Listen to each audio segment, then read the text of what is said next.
Let's get educated. That's why we're here, to bring you the stories impacting K-12 classrooms and college campuses. It's time for a little education. Hello, everyone. I am Katie Petrick, and I am joined by the David Fiorazo. Yes. Hi. Yes, and yes. Hi. It's Monday, and unfortunately, we are not live right now. We are alive, but we are not live. Just want to get that correct. Yes. Alive, just not live. But of course, not to worry. We still have a great show lined up. So, David. Yes. Before we get to our matters here on Educated, what are the matters of the worldview that you need to discuss with the audience? Former cold case homicide detective who's been on Dateline and all kinds of shows and interviews, J. Warner Wallace, is our guest today on Worldview Matters. And you can get more information on him at coldcasechristianity.com. And he's got a brand new book out, which we talk about. And he's just an amazing apologist and just a thinker. I'm really challenged to think like that and learn more. And so you can do that today on the show. You can always subscribe at worldviewmatters.tv. We'll send you an email once a week on a Friday, and you'll get an update on the week's podcast. So. Excellent. Yeah. Well, what's not excellent? We have a middle school boy at a California Catholic school. That's important. It's California Catholic. Put them together and you have trouble. Well, this middle school boy was banned from giving an election speech after the principal told him that, you know what? Your little speech was too patriotic toward America. Nope, you're not allowed, young lad, to give your speech at a Catholic middle school. But, oh, yes, California, that's where that part comes in again. David, what happened? Oh, my goodness. You can't be patriotic anymore, at least in California. But this was, like you said, it's somewhat confusing because it is a Catholic school. But at St. Bonaventure Catholic School, the student was Jimmy Hayward, or is Jimmy Hayward. He was running for Commissioner of School Spirit and Patriotism. Oh, wait. I'm sorry. What was that, David? Patriotism. What was his role? He was running for Commissioner of School Spirit and Patriotism. Patriotism. And he couldn't give a speech because why again? He was apparently humiliated after the principal, Mary Flock, barred him from giving a speech at the school at a school election rally, apparently because, quote, all parts about patriotism had to be removed. Oh. Why? Maybe we can talk about that. But I think they were just triggered by his hat, if you want to see what kind of hat. No, he just had a red hat. And what does that say, Katie? Make who great again? SBS, their school. So, in other words, he's not saying Trump. He's saying St. Bonaventure School. Yes. Great. Make SBS great again. But that was offensive. So I think, it is confusing because he was supposed to talk, I guess, about patriotism, but you can't talk about patriotism. Well, I mean, but yeah. I think the red hat triggered the principal. Just a little bit. She was a little triggered over there. The position he was going for has patriotism in the title, and yet the boy was not allowed to speak about patriotism, even though it's in the title. So he had to sit up there while everyone else gave their speech. So you know what? Let's hear a little bit about the speech that he gave, not at school, but at home. My love for America is my motivation for running for Commissioner of Patriotism and School Spirit. It is an honor to live in this country. Sadly, some people take their citizenship for granted, whether it is disrespecting the people who protect us or eating nachos during the national anthem at a sporting event. Many people recite the Pledge of Allegiance without understanding its meaning. If someone doesn't truly know what they are pledging to the United States of America, they might as well be reciting the lyrics to Shake It Off by Taylor Swift. I want to fix this so everyone understands the meaning of the Pledge of Allegiance. As the Commissioner of Patriotism, I would have the crucial task of creating ways to bring more patriotism to SBS. I love my country, and I love St. Bonaventure, but I want to strengthen our patriotism and school spirit. So accordingly, I, Jimmy Hayward, am running for Commissioner of Patriotism and School Spirit. I mean, the things he said were offensive. Well, I can't find it. No, the left no has offense. done an interesting job of framing all maybe patriotic or Christian or conservative or Catholic students and citizens, for that matter, who are, quote, patriotic as domestic terrorists, Christian nationalism, and they don't want any of that, especially the red hats. You keep your red hats at home, which is a form of free speech too, I think, Katie. But he was barred from delivering his speech, and then his dad got into the mix here. Ed Hayward confronted the school principal and vice principal at the assembly and accused them of not letting his son speak because, quote, his views didn't align with theirs. So apparently they were Democrats teaching at this Catholic school, which is not surprising, but the principal called Huntington Beach Police Department to remove the dad.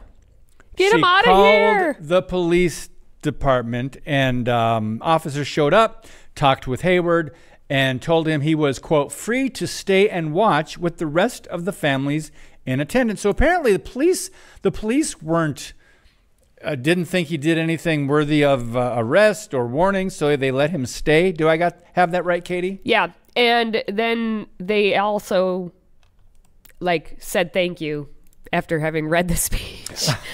They were kind of like, hey, thank you for what you said in the speech. Now, if you read the rest of the speech, here are the crazy claims or things that he wants to do for the school, because I read parts of it. He dares to want to clean up their little area where they have some nice plants. You know, he wants to beautify the little communal area there. I mean, that's offensive. How dare he want to do that? And that's pretty much the whole speech. It's a middle school student. He's just he's running again for a position in a middle school. I don't even know why they would have the commissioner of school spirit and patriotism, but he's just wanting to help his actual school become a little bit better. And that, because it has to be. What other reason could it be other than the red hat is like Donald Trump, and everyone has opinions at this point on Donald Trump, left, right, and center. So apparently the principal, Flock, said that law enforcement was called because on the dad to, quote, ensure the safety and well-being of those present. Because, his son's got a red hat on. It looks like maybe a Trump-supporting hat, and his dad must be a Republican, so I better call the police on him. But anyway, it says, quote, this incident reminds us of the importance of maintaining a respectful and inclusive environment within our school community. So you exclude the young boy, middle school boy with the red hat on that says, make SBS St. Bonaventure School great again. So you promote inclusivity by excluding those absolutely. who I'm a little confused. Are absolutely. You? Yes, that makes perfect sense for what it is. Because again, we're in California. But what happened to the principal, by the way? Well, everything as it should have happened. So people, of course, once the story got out, once mom notified a lot of people of what was happening, there was a petition. There was a petition, as always, on change.org, and they were saying get her out of being principal, and whether, which is interesting because this is California again. True, right? true. Whether it was the petition or whether it was just the news media coverage or whatever it is, Mary Flock will no longer be principal at that school. Yeah. So keep speaking. She'll get whatever is true. Yeah, she'll get a job as a DEI coordinator at one of the public schools or the universities in Southern California. But again, anytime I get this type of stuff happening at the public schools, but it's a Catholic school. It's Katie, K-8 Catholic school. I know. We're in dangerous territory when you start talking about Catholic schools and California one thing. But how many times have we had to put Catholic or Christian in air quotes? And it just hurts my soul, especially when they have their their about statement, of who they are.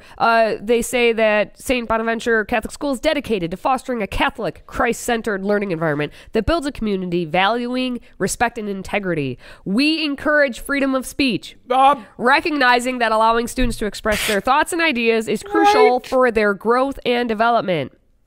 So, yeah. Apparently they would adhere to the biblical worldview if you were to read that, take it at face value. Not so much in reality, right?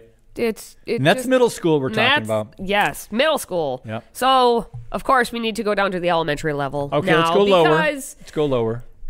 Because it's not just, principals who are making a scene out of nothing. We have a real show that was being made out by a parent.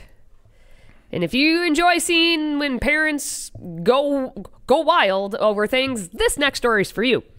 Every year, at the end of the year, there are, I don't even know how many awards, ceremonies giving awards out to kids for every manner of things, right? It feels like parents are stuck like, oh, I got an award show. Basically, it is a show, but award ceremony for this, that, and otherwise. Well, we have an award for an Atlanta school. Uh-huh. And the mom of an Atlanta student who apparently they are saying is in first grade.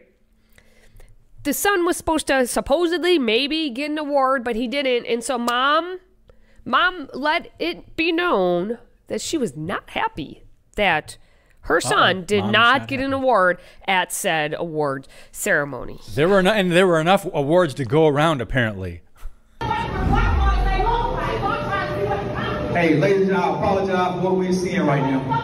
But Mom, I'll talk to you. I'll talk to you. Mom,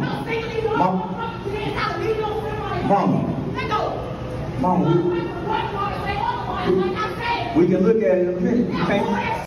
Hey, ladies and gentlemen, I apologize. So we might have to mop up the language on that a little bit, Katie. You didn't hear everything, but yeah. I mean, when you just yell that loud and angrily, I don't think it matters what's even coming out of the mouth because it's just all words of anger. The point I want to make on this one. We have students, and they're going to get awards, and some are not going to get awards, but moms and dads, supposed moms and dads out there, do not make a situation worse by being the bigger idiot. Okay? Just don't be the bigger idiot. Did you see that poor first grade boy? He had to follow his mom out of the, I guess it was auditorium. Maybe it was a gymnasium auditorium there. Do you know how embarrassed he probably is? I mean, at age 6, 7 now, he would probably be at the end of the school year. He knows what embarrassment is. He knows what it's like to feel embarrassed. And he had to just follow mom out of the room. Now, maybe he doesn't know that mom is, maybe it's like, thanks, Mom, for what you're doing. But I'm guessing not so much.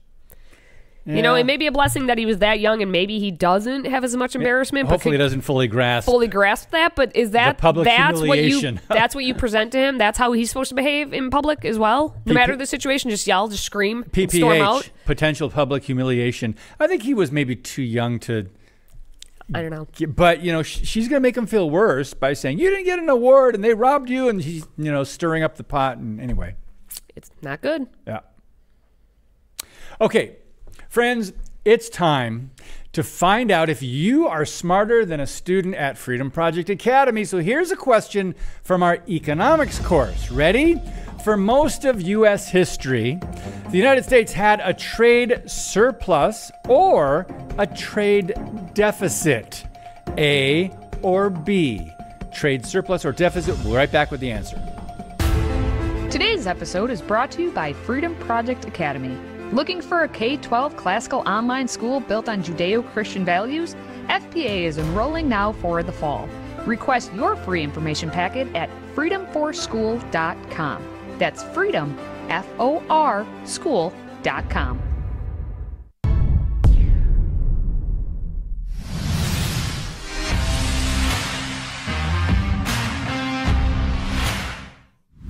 And we're back. Now, before the break, we asked if you were smarter than a student at FPA. And here's our question from our economics course.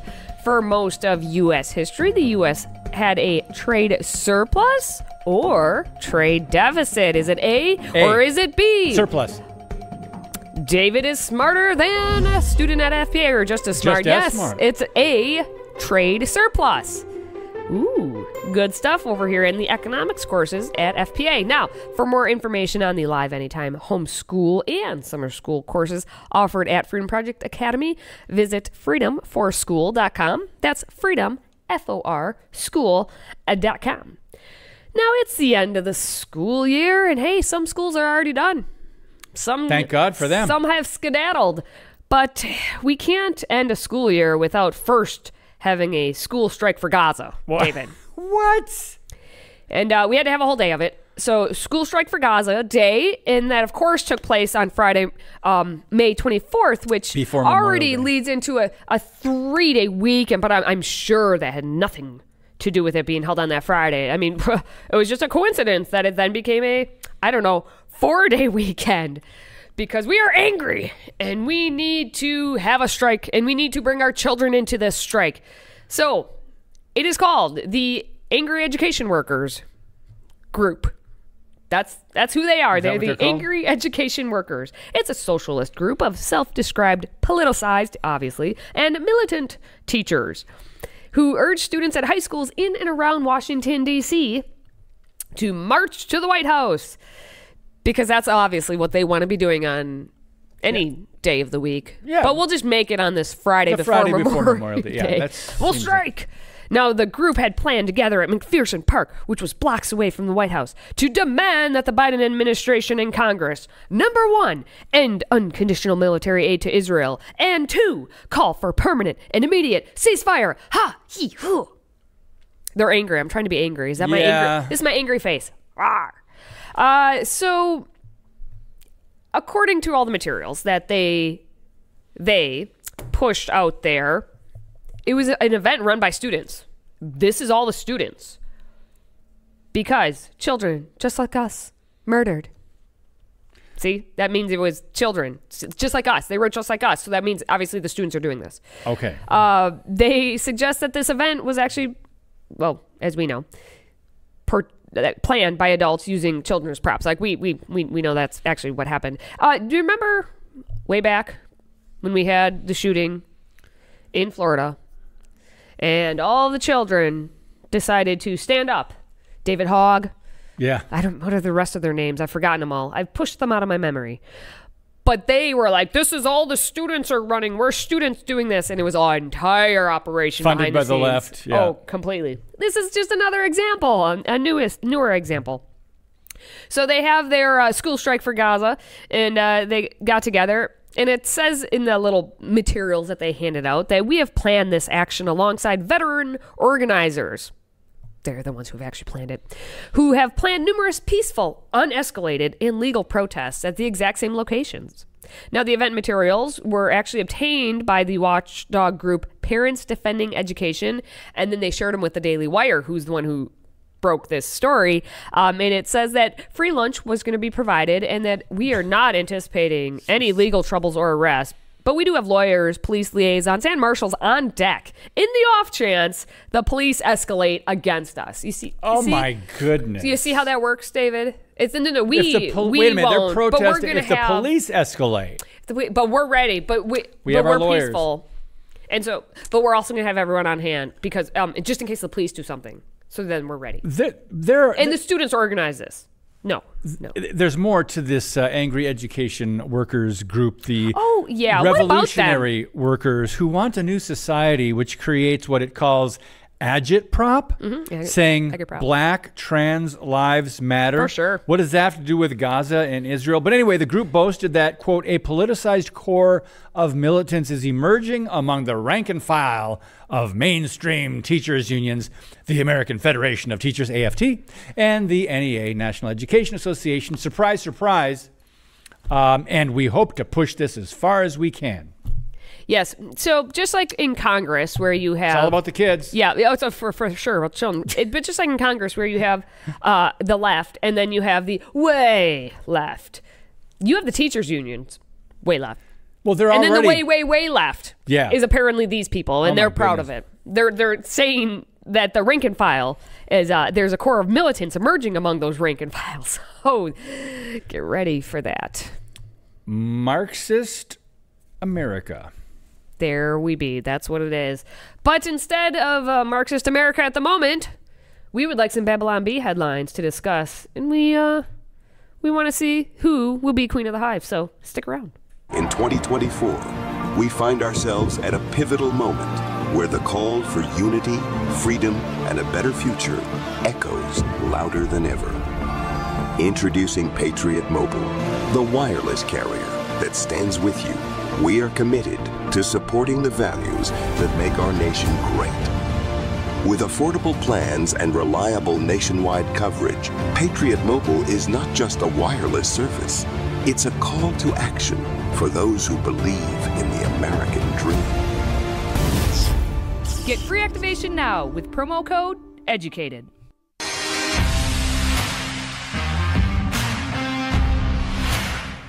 Before we wrap up the show for the day, let's take a look at everyone's favorite satire site, the Babylon Bee. Here are this week's top 5 Babylon Bee headlines.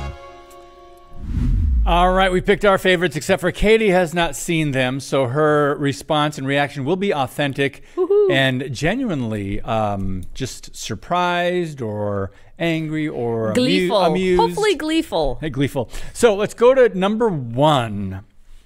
Terrorists learn harsh lesson that if you rape and murder women, the United Nations will give you your own country and $1 billion.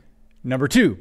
Mrs. O'Leary's 3rd grade social studies class passes official resolution ordering Israel out of Rafah. Number 3. What luck. Biden finds pre-written answer to a completely spontaneous press question right on his note card. It's right there. Number 4. Biden placed in presidential Weeble Wobble to keep him from falling down. Oh, that'd be fun. Look at that picture there. Number 5. Sad. Laid off Pixar lamp gets job warming fries at McDonald's. So, friends. Okay, that's just a fun one. Which one do you think is best? Who would you vote for? 1, 2, 3, 4, or 5? Katie, again, this is a tough one because there's a couple really good ones, and then there's a couple that are humorous and a little bit too close to the truth, maybe. Well, a lot of that's what's so brilliant about the Bee. Every time they get it, they hit the nail on the head because they're doing that's the comedy truth. and satire at a very high level. Very high Kudos level, to and these here's guys. the truth, and they're right there with it. So I don't know, I'm torn between the Pixar lamp. That's just like an anytime one. The Weeble Wobble. And the Weeble Wobble. The Weeble Wobble, I mean, how amazing would that be? Might as well, right? Like, they have the big old, like, balloon type. It looks like a giant balloon, but, like, people can go in it so they don't get hit and they, like, roll it and stuff. Like, how about we put Biden and Trump in one of those and, like, we just let them bounce off each other? I think that would just be fun. They don't fall down, from what I understand. Well, Weeble Wobbles don't fall from down. From what I remember. Biden would find a way. Yeah. I'm confident he would find a way. I'm torn between 1 and 3. Ooh. So I maybe You're a little bit more serious today than I am. Maybe need to flip a coin, but probably number 1 is a little too close to the truth. It's like they're rewarding terrorists. So I'm going to go with what luck, number 3. Biden he finds a pre-written answer to a completely spontaneous press question right on his note card. How does that happen? Boy, how fortunate. No. Yes. What luck? I mean, did he break that out of a fortune cookie and then it so happened? And that's going to wrap up our top headlines of the week. More satire next time. All right. Well, if you enjoy our content, please do consider subscribing to the audio podcast and our weekly media e-blast, which will contain all of the top stories of the week. To get that lovely e-blast, simply go to stayeducated.org. Now, for David and myself, thank you for watching, thank you for listening, and thank you for supporting what we do. Until next time, stay educated.